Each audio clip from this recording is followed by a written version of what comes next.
조선에서 가장 현숙하다는 왕비 인현왕후. 그녀가 후궁의 치마를 걷어올리고 사정없이 회초리를 내리칩니다. 매서운 매질소리와 함께 후궁 장희빈의 종아리에는 붉은 피가 배어납니다. 기괴한 무당의 주문소리가 울려 퍼지는 가운데 장희빈이 인현왕후의 초상화를 향해 날카로운 화살을 사정없이 쏘아댑니다. 땅속에서는 저주가 깃든 인형과 썩은 새의 사체들이 줄줄이 파헤쳐집니다. 현모양처의 상징이었던 왕비의 매질, 그리고 조선 최고 미녀였던 후궁의 피비린내 나는 저주주술. 대체 무엇이 이 두 여인을 이토록 잔혹하고 뒤틀리게 만들었던 걸까요? 우리는 흔히 이 사건을 두 여인의 불타는 질투와 치정극으로 기억합니다. 하지만 이 잔혹한 드라마의 막후에는 여인들의 치마폭 뒤에서 사랑이라는 가장 달콤한 무기로 목을 죄었던 진짜 주인공이 따로 있었습니다. 바로 조선의 제19대 국왕 숙종입니다. 오늘 우리는 흔한 치정극의 포장을 완전히 벗겨내고 사랑과 정치가 가장 잔혹하게 충돌했던 진짜 궁중 잔혹사의 속사정을 파헤쳐보려 합니다. 우리가 몰랐던 혹은 알고도 속았던 핏빛 로맨스의 진짜 진실 속으로 지금 들어갑니다. 이야기의 시작은 17세기 후반 당파 싸움이 절정에 달했던 조선의 조정으로 거슬러 올라갑니다. 당시 조선은 군신 공치의 남인과 왕도 정치의 서인이라는 두 거대 세력이 서로의 목숨을 걸고 싸우던 살벌한 시기였습니다. 이 서슬퍼런 전국 한가운데 고작 14세의 나이로 왕위에 오른 소년이 있었으니 그가 바로 숙종입니다. 누구도 토를 달 수 없는 완벽한 적통이었기에 신하들 눈치를 볼 필요가 없는 대단한 왕권의 소유자였습니다. 하지만 문제는 나이가 너무 어렸다는 점입니다. 조정은 이미 노련한 사대부들의 손에 놀아나고 있었고 숙종은 왕좌에 앉아 숨이 막히는 고통을 느껴야 했습니다. 신하들은 왕을 가르치려 들었고 왕실의 어른들은 자신들의 입맛에 맞는 여인을 왕비로 앉혔습니다. 그렇게 맞이한 첫 번째 왕비 인경왕후가 천연두로 일찍 세상을 떠나자 당시 정권을 쥔 서인 세력은 서둘러 자신들의 가문 출신인 여인을 새 왕비로 밀어넣습니다. 그녀가 바로 우리가 잘 아는 인현왕후 민씨입니다. 인현왕후는 사대부 명문가에서 자란 그야말로 조선이 원하는 완벽한 현모양처의 표상이었습니다. 단아하고 조용하며 법도를 어기지 않는 여인이었죠. 하지만 반대로 말하면 가뜩이나 숨막히는 조정 정치의 연장선 같은 여인이기도 했습니다. 숙종에게 인현왕후는 아내라기보다는 자신을 감시하고 압박하는 서인 세력의 아바타처럼 느껴졌을지도 모릅니다. 바로 그 숨막히는 고독의 틈새를 비집고 한 여인이 나타납니다. 그녀의 이름은 장옥정, 훗날 역사의 장희빈으로 기록될 여인입니다. 장희빈의 가문은 통역과 무역을 하던 역관으로 양반이 아닌 중인 집안이었으나 청나라와의 무역으로 막대한 부를 축적하여 실세 정치인들의 경제적 뒷배가 되기도 했습니다. 당시 남인 세력과 손을 잡고 있던 그녀의 집안은 장희빈을 궁녀로 입걸시켜 왕의 마음과 권력을 노립니다. 역사는 장희빈을 아주 강렬하게 기록하고 있습니다. 조선왕조실록의 사관이 대놓고 아름다웠다고 기록한 유일한 여인이 바로 장희빈입니다. 숙종은 그녀를 보는 순간 완전히 매료되었습니다.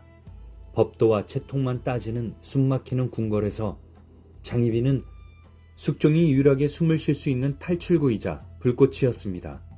소년왕의 고독을 채워준 치명적인 사랑. 하지만 이 사랑은 단순한 로맨스가 아니라 거대한 폭풍의 전조였습니다. 숙종이 장희빈에게 빠져들자 대왕 대비였던 명성왕후는 불같이 화를 내며 장희빈을 궐 밖으로 쫓아내버립니다. 서인 세력의 대변자였던 어머니의 눈에 남인의 색채가 물씬 풍기는 역관의 딸 장희빈은 왕을 파멸로 이끌 불온한 불씨였기 때문입니다. 장희빈은 그렇게 눈물을 흘리며 궐 밖으로 쫓겨났고 숙종은 무기력하게 그녀를 보내야 했습니다. 이 시기 숙종은 왕인데도 내 여인 하나 지킬 힘이 없는 껍데기 왕에 불과하다는 뼈아픈 깨달음을 얻게 됩니다. 수년의 세월이 흘러 어머니 명성왕후가 세상을 떠나자마자 숙종은 기다렸다는 듯이 장희빈을 다시 궁으로 불러들입니다. 그리고 그녀를 수건으로 봉하며 공식적인 후궁의 자리에 앉힙니다. 궁으로 돌아온 장희빈은 기고만장했고 왕의 총애를 믿고 온 궁궐을 휘저으며 아나무인으로 행동합니다. 이에 보다 못한 인현왕후가 윗사람으로서 법도를 가르치겠다며 장희빈을 불러 회초리를 듭니다. 겉으로는 내명부의 기강을 잡기 위함이었지만 속으로는 서인 가문의 딸인 인현왕후와 남인의 배경을 가진 장희빈 사이에 보이지 않는 권력 싸움의 첫 신호탄이었습니다. 하지만 이 매질은 장희빈의 가슴에 깊은 독을 심었고 숙종의 총애를 독점하려는 갈망에 더욱 불을 지폈습니다. 여기서 우리는 아주 중요한 역사적 질문을 던져야 합니다. 숙종은 정말 사랑에 눈이 멀어 장희빈에게 휘둘린 유약한 왕이었을까요? 결론부터 말하자면 전혀 아닙니다. 역사가 증명하는 숙종은 무시무시할 정도로 냉혹한 정치가였습니다. 숙종은 장희빈에 대한 자신의 사랑을 철저하게 정치적 무기로 바꿀 줄 아는 인물이었습니다. 당시 조정은 서인 세력이 완전히 장악하고 있었고 그들은 왕의 권위마저 위협했습니다. 숙종은 이 서인 세력의 독점 체제를 반드시 깨뜨리고 싶어 했습니다. 그러기 위해서는 서인의 반대편에 있는 남인 세력을 키워야 했고 남인의 배경을 가진 장희빈은 서인을 타격할 가장 완벽한 미끼이자 날카로운 칼날이었습니다. 장희빈을 향한 숙종의 미혹은 서인의 독점 체제를 깨부수기 위한 가장 완벽한 정치적 명분으로 둔갑했던 셈입니다.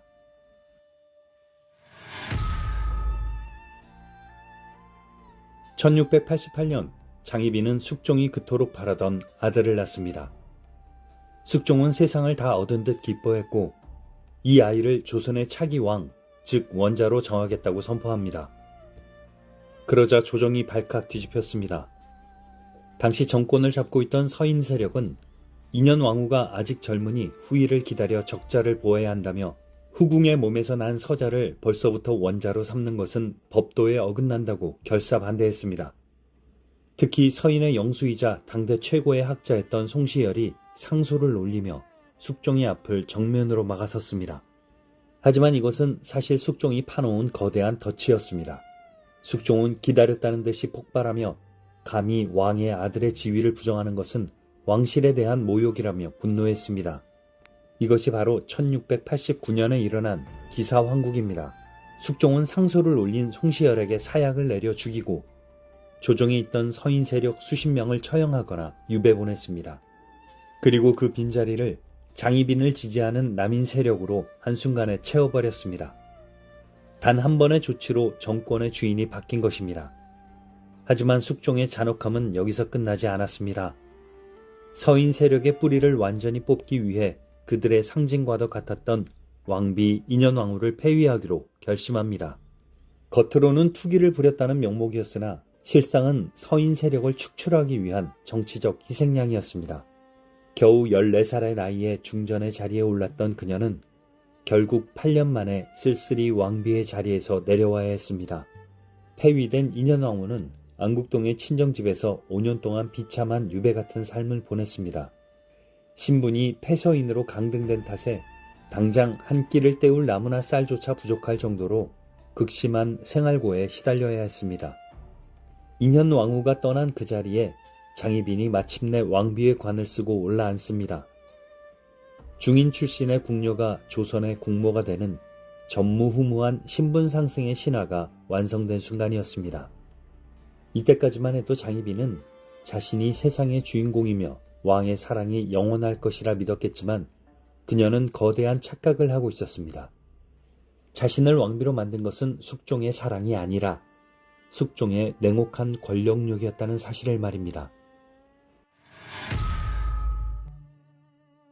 장희빈이 왕비가 되고 남인들이 권력을 잡자마자 서인들보다 더한 부패와 독선을 저지르기 시작했고 장희빈의 오빠 장희재는 권력을 휘두르며 조정을 좌지우지하려 들었습니다. 숙종은 다시 불쾌해지기 시작했습니다. 서인을 몰아냈더니 이제는 남인이 왕의 머리 위에 올라타려 하는 꼴이었기 때문입니다. 게다가 왕비가 된 장희빈은 과거 후궁 시절에 매력적이고 애틋했던 여인이 아니었습니다. 권력을 지키기 위해 극도로 예민해졌고 끊임없이 남인들의 이익을 대변하는 또 다른 정치가로 변해 있었습니다. 숙종은 서서히 그녀에게 질리기 시작했습니다. 바로 그 무렵 숙종의 시선을 멈춘 한 여인이 있었습니다. 궁궐에서 가장 굳은 일인 물깃기를 도맡아 하던 무술이인 그녀는 훗날 조선의 제21대 왕 영조의 어머니가 되는 숙빈 최씨입니다. 어느 날 숙종이 궁궐을 거닐다가 불이 켜진 방을 발견하게 됩니다. 그곳에서는 천한 무술이 한 명이 정성껏 음식을 차려놓고 기도를 올리고 있었습니다. 숙종이 다가가 연유를 물으니 최씨는 고개를 숙이며 그날이 폐위된 인현왕후 마마의 생신이라며 비록 쫓겨나셨으나 자신에게는 영원한 주인이시기에 건강을 빌고 있었다고 눈물을 흘렸습니다. 사대부들의 가짜 명분과 장희빈의 탐욕스러운 권력욕에 지쳐있던 숙종에게 아무런 대가 없이 옛 주인을 그리워하는 무술이 최씨의 순수함은 신선한 충격이었습니다. 숙종은 이때부터 최씨를 총애하기 시작합니다. 이것은 장희빈에게 거대한 위기 신호였고 장희빈은 투기를 참지 못하고 최씨를 매질하는 등 표독스러운 모습을 보이며 숙종의 마음을 더욱더 멀어지게 만들었습니다.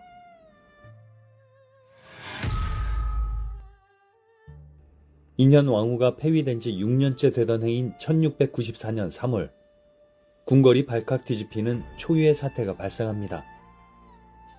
전국의 주도권을 잡고 있던 남인 세력이 숙종에게 한 가지 사실을 고발합니다.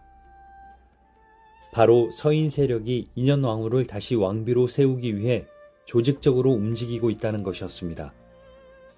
서인들은 복위운동에 필요한 비밀 자금까지 모으며 거사를 준비했으나 제대로 시작도 하기 전에 남인들에게 계획이 발각되면서 큰 위기를 맞이하게 됩니다.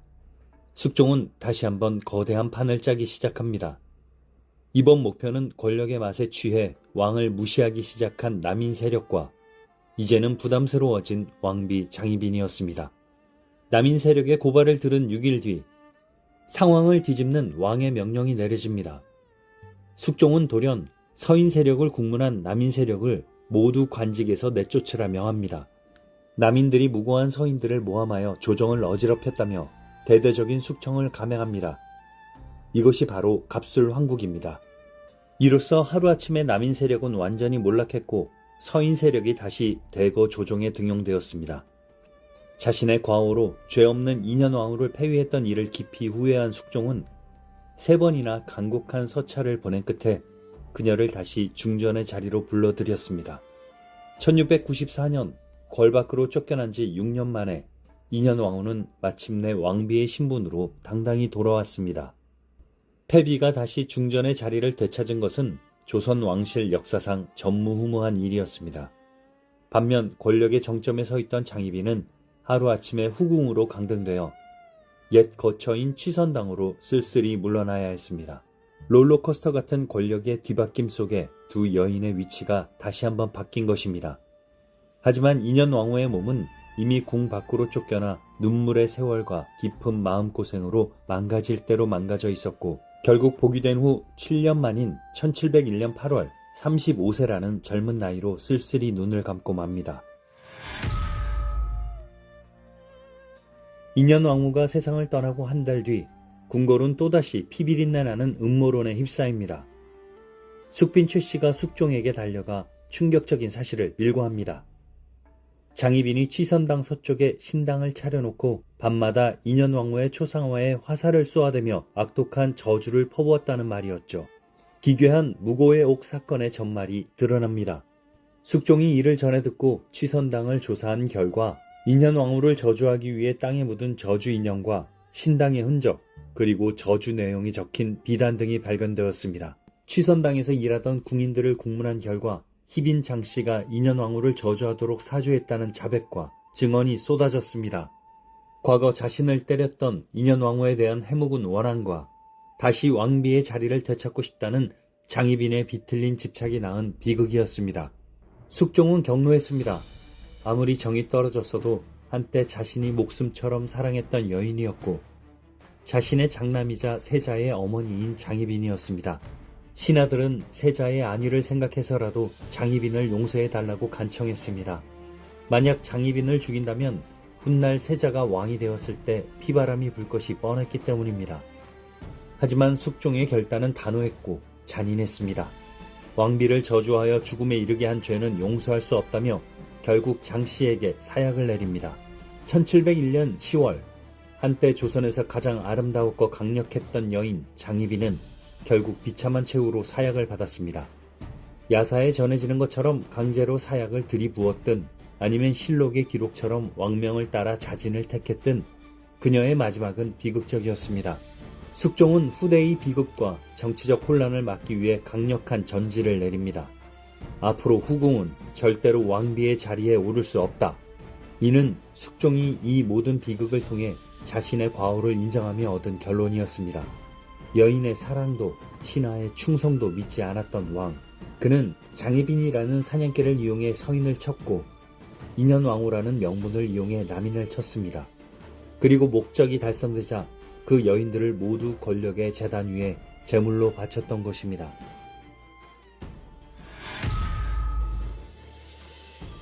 세 사람은 모두 떠났습니다. 가장 현숙했으나 정치적 도구로 이용당하다 외롭게 죽어간 인현왕후. 가장 뜨겁게 사랑받았으나 결국 권력의 사냥개로 쓰이고 버려진 장희빈. 그리고 이 모든 비극을 뒤에서 조정하며 완벽한 왕권을 구축했던 고독한 지배자 숙종. 우리는 이 이야기를 흔히 두 여인의 질투와 싸움으로 기억합니다. 하지만 진짜 진실은 왕권을 강화하기 위해 사랑마저 철저히 계산하고 가공했던 한 천재 정치가의 잔혹한 왕자의 게임이었습니다. 숙종이 진정으로 사랑했던 것은 인현왕후도 장희빈도 아니었습니다. 그가 목숨 바쳐 사랑했던 유일한 대상은 바로 그 무거운 왕좌 그 자체였습니다.